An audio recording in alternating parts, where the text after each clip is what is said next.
ini bisa cepat sembuh dan bisa main dengan kita. Nah, sebelum kita lalu belajar, mau nggak jadi sama ibu dulu? Oke, kita mulai ya. Kelas 5A. Siap. Kelas 5A. Siap. Siswa kelas 5A, apa kabar? Baik. Siapkah kalian untuk belajar? Siap. Semangat semuanya, dengan seksama. Siswa kelas 5A semuanya hebat. Ibu guru bagaimana kabarnya? Baik. Siap.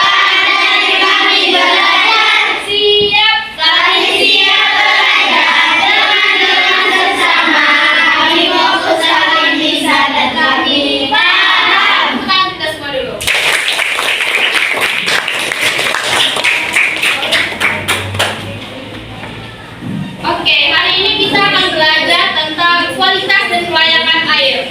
Nah, sebelum itu kita mau nyanyi dulu, yaitu tentang macam-macam air. Tahu liriknya Dismas Nalisa Senang? Tahu. Ayo kita nyanyi sama-sama. 1, 2, 3. Di laut air, di danau air, di sungai juga ada air. Ada air hujan, ada air sumur, semua makhluk hidup butuh air. Jaga alam kita, gunakan air bersih secukupnya. Di laut air, di danau air, di sungai juga ada air. Ada air hujan, ada air sumur, semua makhluk hidup butuh air. Jaga alam kita, gunakan air bersih secukupnya. Nah, kita telah menyanyikan lagu macam-macam air. Nah, sekarang ibu tanya, siapa yang bisa sebutkan macam-macam air yang ada di sekitar kita? Ya, Tika. Air laut, air sungai, air hujan, air danau, dan air sumur. Jadi aku untuk Atika dulu. Alia? Ada di air danau, air sumur, air hujan, air sungai. Iya. Ternyata air itu banyak bermacam-macamnya yang ada di sekitar tempat tinggal kita. Ada apa tadi?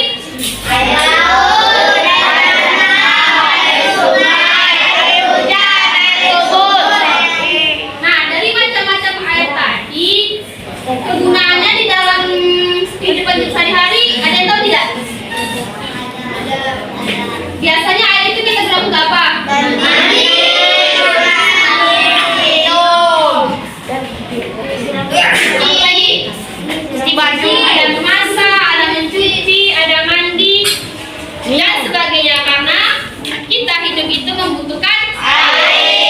Air adalah kebutuhan primer yang harus kita penuhi setiap hari. Kalau misalnya kita nggak punya air, kita nggak ada air, gimana kondisi kita sekarang?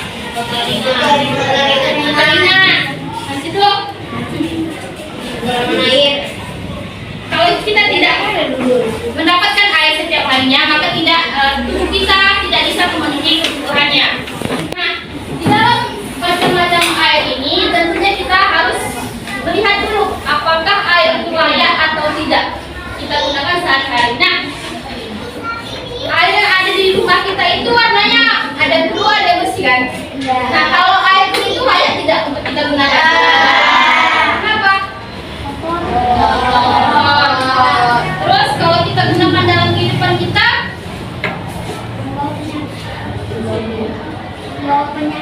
membawa penyakit. Oke, ketika kita menggunakan air dalam kehidupan kita sehari-hari itu, kita harus melihat syarat-syarat yang bisa kita gunakan untuk melihat kelayakan air. Apakah air yang kita gunakan di rumah itu layak kita gunakan atau tidak? Nah, untuk melihat kelayakan dan kualitas air itu ada 3 prasyarat. Yang pertama adalah secara fisik, secara kimiawi dan secara mikrobiologi. Nah, secara fisik, ada yang tahu secara fisik itu secara apa? Secara fisik itu adalah secara terlihat oleh mata kita, bisa diraba dan bisa disentuh. Oke. Nah, kalau air keruh itu terlihat secara fisik, melihat dengan mata. Nah, kalau secara fisik itu dia tidak berwarna, tidak keruh, dan tidak berbau. Itu adalah kualitas air yang bisa kita gunakan secara fisik. Nah, yang kedua yaitu secara kimiawi. Secara kimiawi ini adalah air yang kita gunakan. Nah, ibu mau tanya, air yang kita minum dalam kehidupan sehari-hari itu dimasak atau tidak? Atau ada yang beli air minum? Atau ada yang masak? Kebanyakan masak atau beli? Beli. Nah, kalau kita beli air minum itu terjadi tidak kelayakan airnya. Kenapa? Karena kita tidak tahu bagaimana orang itu mengolahnya menjadi minuman yang layak kita minum. Nah, yang ketiga yaitu secara mikrobiologi. Secara mikrobiologi itu adalah tidak ada kuman di dalamnya. Kalau kita menggunakan air keruh tadi itu banyak kuman, itu akan membawa penyakit dalam tubuh kita. Oleh karena itu, air yang kita gunakan dalam kehidupan kita sehari-hari itu harus jernih, bersih, tidak berbau, tidak berwarna, kemudian tidak beracun. Nah, kemudian ada satu yang paling penting lagi. Kita ketika menggunakan air itu harus melihat pH air. pH air itu adalah untuk melihat kelayakan air yang kita gunakan itu, yaitu kisaran antara 6,2 sampai 8,5 pH air. Nah, hari ini kita akan bahas secara berkelompok. Ibu sudah membentuk kelompok. Setiap kelompok nanti akan mendapatkan LKPD.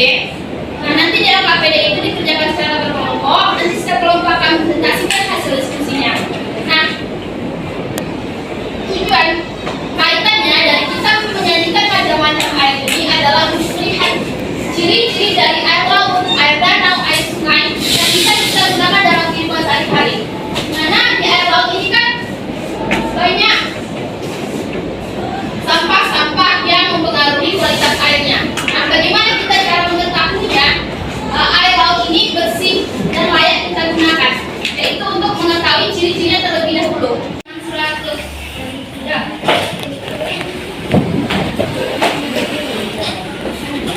Nah, apakah setiap kelompok sudah membuka bukunya halaman 100? Sudah.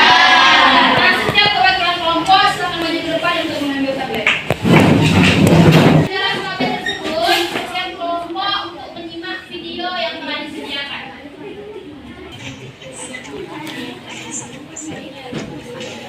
Jangan lupa.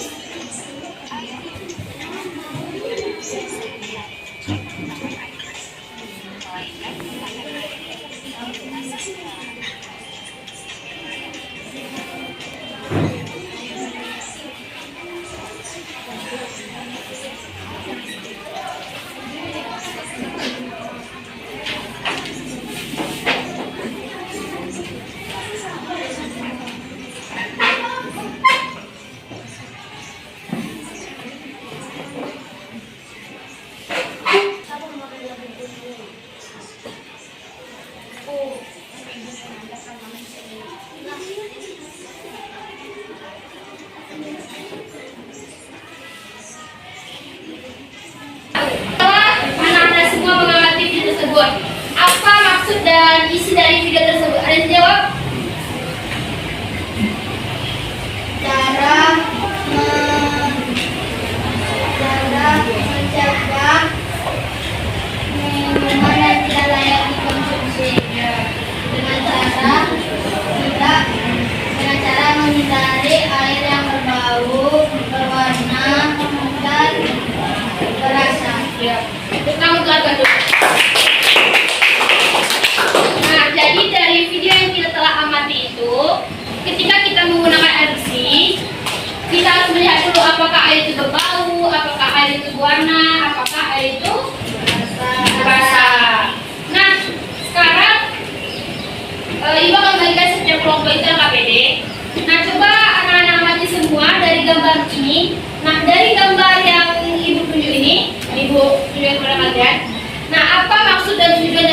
Dan apa hubungannya dengan kualitas dan kelayakan air?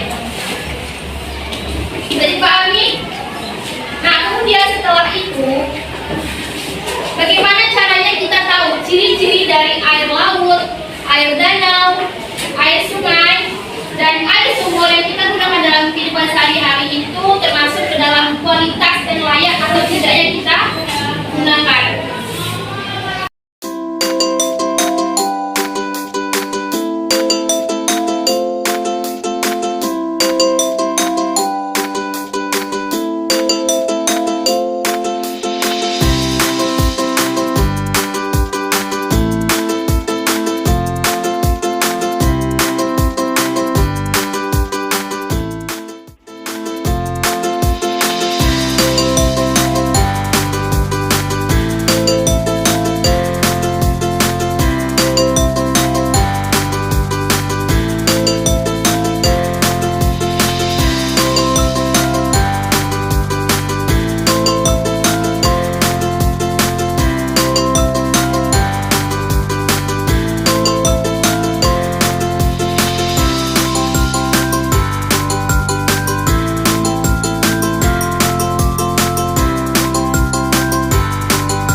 Assalamualaikum warahmatullahi wabarakatuh. Waalaikumsalam warahmatullahi wabarakatuh. Saya dari kelompok 4 yang terdiri dari Argan Ubadillah, Ardiansa, Tania, Atika, Nadine. Saya akan mempresentasikan hasil diskusi kami. Amatilah gambar di bawah ini dan tulislah kesimpulan dari gambar yang telah diamati. Kesimpulan yang kami dapat ialah mereka sedang menanam pohon supaya akar-akar pohon dapat menahan air di dalam tanah. Kemudian mencocokkan gambar dan ciri-cirinya. 1. Air laut. Ciri-cirinya air bersih, rasanya asin, tidak terasa lengket. 2. Air danau. Ciri-cirinya airnya jernih, jenis air tawar dan tidak berbau. 3. Air sungai. Air bersih, air tidak berbau, tidak banyak sampah dan tidak tercemar limbah. 4. Air sumur. Ciri-cirinya airnya bersih, dapat diminum secara langsung dan tidak berbau. Sekian, terima kasih. Assalamualaikum warahmatullahi wabarakatuh. Oke.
Mulai turun silakan dulu.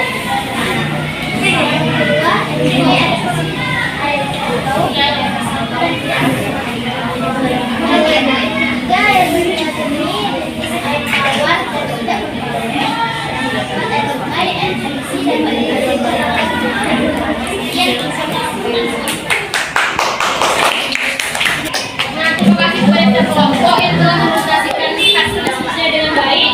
Nah, dari rekaman yang telah kelompok lakukan, jadi makna atau isi dari rekaman yang telah kita amati adalah seorang ibu dan anak-anaknya sedang menyiram tanaman, yaitu menggunakan air bersih. Kenapa menggunakan air bersih? Karena ketika kita menggunakan air bersih, ketika menyiram tanaman, maka tanaman kita akan subur, kemudian akan berbuah dengan lebat.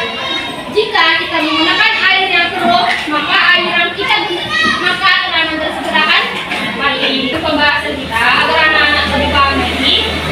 Kalau kita akan melakukan evaluasi, itu akan memberikan waktu setiap kelompok melakukan evaluasi.